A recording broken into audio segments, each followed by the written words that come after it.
News first ಲೈವ್ಗೆ ಸ್ವಾಗತ. ನಾನು ವಿಜಯ್ ವೀರಪ್ಪ. ಮೊದಲಿಗೆ ಹೆಡ್ಲೈನ್ಸ್. ಮಾಣಿಕ್ ಶಾ ಪರೇಡ್ ಗ್ರೌಂಡ್ನಲ್ಲಿ ಭದ್ರತಾ ಲೋಪ ಕೇಸ್. 1993ರಲ್ಲಿ ಕೆಪಿಎಸ್ಸಿ ಪರೀಕ್ಷೆ ಬರೆದಿದ್ದ ಪರಶುರಾಮ್ ಫಲಿತಾಂಶ ಹೋಲ್ಡ್ ಮಾಡಿದ್ದಕ್ಕೆ ಬೇಸತ್ತಿದ್ದ. ಈ ಹಿಂದೆ ಸಿದ್ದರಾಮಯ್ಯ ಸಿಎಂ ಆಗಿದ್ದಾಗಲೂ ಹೀಗೆ ನುಗ್ಗಿ ಆತ್ಮಹತ್ಯೆಗೂ ಯತ್ನಿಸಿದ್ದ.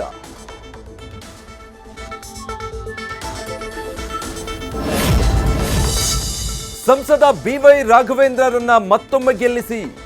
ಶಿವಮೊಗ್ಗದಲ್ಲಿ ಶಾಮನೂರು ಶಿವಶಂಕರಪ್ಪ ಮನವಿ. ಅಚ್ಚರಿಗೆ ಕಾರಣವಾದ ಕಾಂಗ್ರೆಸ್ ಹಿರಿಯ ಶಾಸಕರ ಹೇಳಿಕೆ.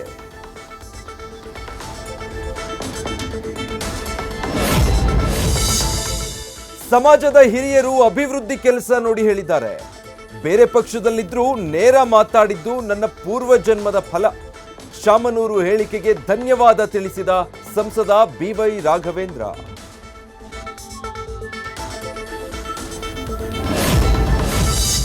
ಎಲ್ಲರೂ ಪಕ್ಷದ ಚೌಕಟ್ಟಿನಲ್ಲಿರಬೇಕು. ಪಕ್ಷದ ವೇದಿಕೆಯಲ್ಲಿ ಶಾಮನೂರು ಹೇಳಿಲ್ಲ ಅನ್ಸುತ್ತೆ. ಬಿವೈ ರಾಘವೇಂದ್ರ ಗೆಲ್ಲಿಸಲು ಕರೆ ಕೊಟ್ಟ ಶಾಮನೂರು ಶಿವಶಂಕರಪ್ಪ ಹೇಳಿಕೆಗೆ ಸಚಿವ ಪ್ರಿಯಾಂಕ್ ಖರ್ಗೆ ಪ್ರತಿಕ್ರಿಯೆ.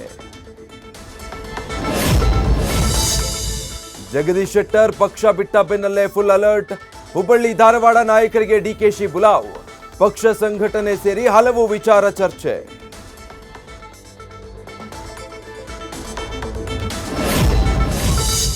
ಬಿಜೆಪಿಗೆ ಮರಳಿದ ಮೇಲೆ ಮತ್ತೆ ಕೋರ್ ಕಮಿಟಿ ಸದಸ್ಯ ಸ್ಥಾನ.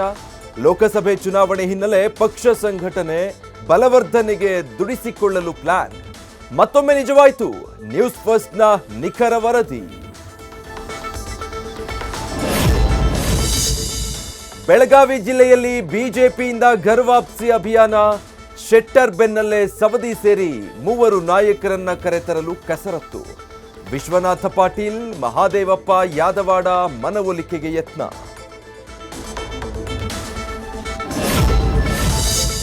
ಲೋಕಸಭಾ ಸಮರಕ್ಕೆ ಕೇಸರಿ ನಾಯಕರ ಶಸ್ತ್ರಾಭ್ಯಾಸ.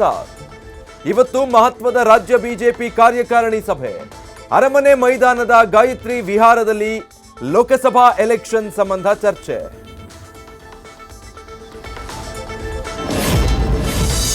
ರಾಜ್ಯ ಬಿಜೆಪಿ ಉಸ್ತುವಾರಿ ಇದ್ರೂ ಮತ್ತೊಬ್ಬರಿಗೆ ಹೆಚ್ಚಿನ ಜವಾಬ್ದಾರಿ.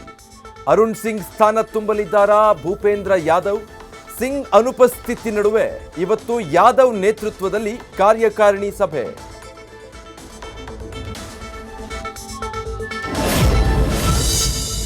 ನಿಗಮ ಮಂಡಳಿ ನೇಮಕದ ಬೆನ್ನಲ್ಲೇ ಗರಿಗೆದರಿದ ರಾಜಕೀಯ ಚಟುವಟಿಕೆ. ಡಿಸಿಎಂ ಶಿವಕುಮಾರ್ ಭೇಟಿಯಾದ ಗೃಹ ಸಚಿವ ಜಿ ಪರಮೇಶ್ವರ್. ಸದಾಶಿವನಗರದಲ್ಲಿ ನಿವಾಸದಲ್ಲಿ 20 ನಿಮಿಷಗಳ ಕಾಲ ಮಹತ್ವದ ಚರ್ಚೆ. ಶೋಷಿತ ಸಮುದಾಯಗಳ ಸಮಾವೇಶದಲ್ಲಿ ಭಾಗಿಯಾಗಲು ಡಿಕೆಶಿ ರೆಡಿ.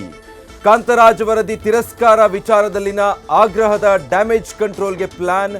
ಶೋಷಿತ ಸಮುದಾಯದ ಬೆಂಬಲ ಪಡೆಯೋದಕ್ಕೂ ಲೆಕ್ಕಾಚಾರ.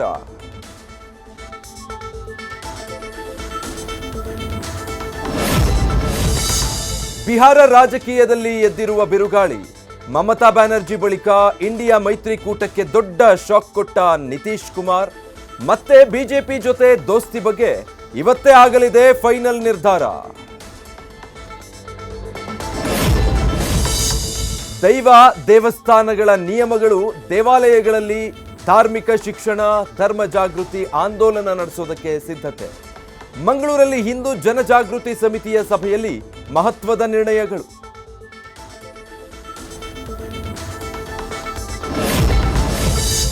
ಇಂದಿನಿಂದ ದಕ್ಷಿಣ ಭಾರತದ ಕುಂಭಮೇಳ, ಕೊಪ್ಪಳದ ಗವಿಸಿದ್ದೇಶ್ವರ ಜಾತ್ರೆ. 3 ದಿನಗಳ ಕಾಲ ಜ್ಞಾನದ ಜೊತೆ ನಿರಂತರ ಮಹಾಪ್ರಸಾದ ಸೇವೆ. ಸಮಾಜಮುಖಿ ಜಾತ್ರೆಗೆ ಸಾಕ್ಷಿಯಾಗಲಿದ್ದಾರೆ ಲಕ್ಷಾಂತರ ಭಕ್ತರು. ಪೇಜಾವರ ಶ್ರೀ ನೇತೃತ್ವದಲ್ಲಿ ಅಯೋಧ್ಯೆಯಲ್ಲಿ ಪಲ್ಲಕ್ಕಿ ಉತ್ಸವ. ಬಳಿಕ ಯಾಗಶಾಲೆಯಲ್ಲಿಟ್ಟು ಅಷ್ಟಾವಧಾನ ಸೇವೆ ಸಲ್ಲಿಕೆ. ಕಾರ್ಯಕ್ರಮದ ವೇಳೆ ಮೊಳಗಿದ ಜೈ ಶ್ರೀರಾಮ್ ಘೋಷಣೆ. ಕರಾವಳಿಯಾದ್ಯಂತ ರಾಮನಾಮ ಜಪ ಶುರು.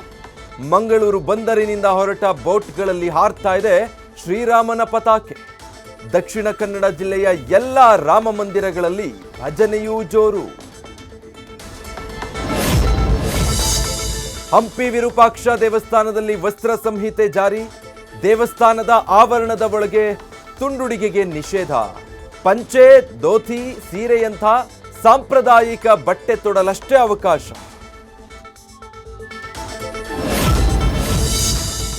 ರಾಜಧಾನಿಯ ರೇಸ್ ಕೋರ್ಸ್ ಜಂಕ್ಷನ್ನಲ್ಲಿ ಹಳ್ಳಿಕಟ್ಟೆ ಮಾದರಿಯಲ್ಲಿ ವಿಶ್ರಾಂತಿ ತಾಣ.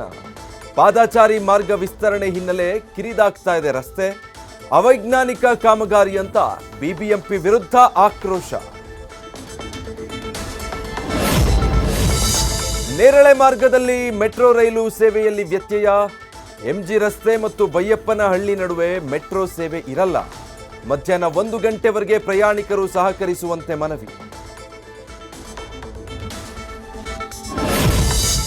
ಚಿತ್ರದುರ್ಗದ ಹಿರಿಯೂರಿನ ನಡು ರಸ್ತೆಯಲ್ಲಿ ಯುವಕರ ಪುಂಡಾಟ. ಎಣ್ಣೆ ಏಟಲ್ಲಿ ಇನ್ಸ್ಟಾಗ್ರಾಮ್ ರೀಲ್ಸ್ಗಾಗಿ ಡೆಡ್ಲಿ ವೀಲಿಂಗ್. ರಸ್ತೆ ಪಕ್ಕ ನಡೆದು ಹೋಗ್ತಾ ಇದ್ದ ಮಹಿಳೆ ಜಸ್ಟ್ ಮಿಸ್.